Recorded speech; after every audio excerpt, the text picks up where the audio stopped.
नमस्कार, मी गायत्री स्वामी आणि आपण पाहत आहात सकलम. मित्रांनो, इराण इस्रायल अमेरिका युद्धाच्या पार्श्वभूमीवर अत्यंत धक्कादायक सस्पेन्स समोर येतोय.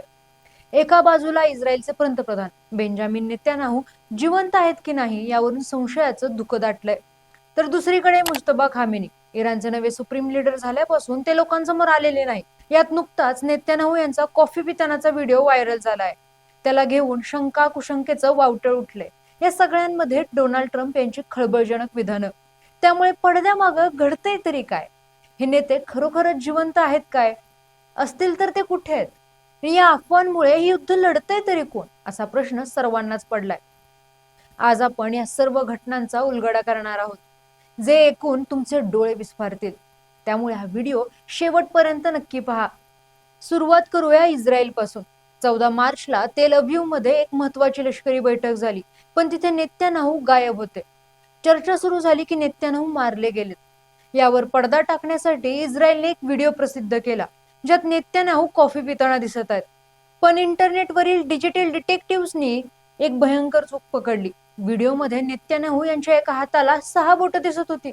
आणि आपल्याला माहितीच आहे, AI जेव्हा व्हिडिओ बनवतं तेव्हा मानवी अवयवांमध्ये तो असले फेरफार करतो.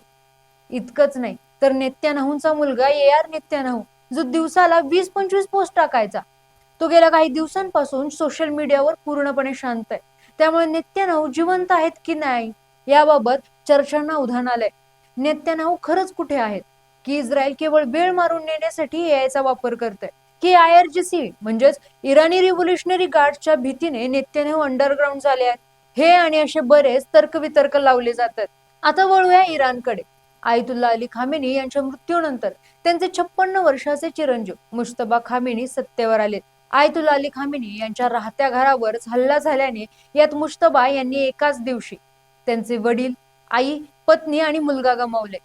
त्यामुळे हा लढा आता केवळ राजकीय राहिलेला नाही, तर तो इंटेन्सली पर्सनल रिव्हेंज मोडवर गेलाय. पण डोनाल्ड ट्रम्प यांचं म्हणणं आहे की यात त्यांना जबरदस्त मार लागला आहे. एवढंच काय तर ते गे असण्याची शक्यता आहे. त्यामुळे त्यांच्याही वडिलांना वाटत नव्हतं की त्यांनी लीडर बनावं, असं खळबळजनक विधान ट्रम्प यांनी केलं आहे. आता ट्रम्प यांच्या कोणत्या विधानावर किती विश्वास ठेवायचा हा वादाचा मुद्दा असला तरी मुस्तफा इराणचे 3रे सर्वोच्च नेते झाल्यापासून त्यांचा आवाजही कोणी ऐकलेला नाही. इराणच्या टीव्हीवर त्यांचं एक लेखी निवेदन वाचून दाखवण्यात आलं, पण ते स्वतः कॅमेऱ्यासमोर आले नाहीत. यात बऱ्याच वृत्तपत्रांनी 28 फेब्रुवारीच्या हल्ल्यात, ज्यात आयतुल्ला खामेनींचा मृत्यू झाला, त्याच हल्ल्यात मुस्तफा खामेनी हे गंभीर जखमी झाले आहेत. त्यात त्यांनी दोन्ही पाय गमावले आहेत अशा बातम्या दिल्या. बरं, हे इथपर्यंत थांबलेलं नाही. मुस्तफा खामेनी ट्रीटमेंटसाठी सुरक्षितपणे रशियाला गेले आहेत. रशियाचे राष्ट्राध्यक्ष पुतीन हे इराणला असे छुप्या पद्धतीने मदत करतायत अशाही आशयाच्या बातम्या, व्हिडिओ सोशल मीडियावर व्हायरल झालेत. त्यामुळे खरं नेमकं काय? युद्ध हे फक्त शस्त्रांचं नसतं.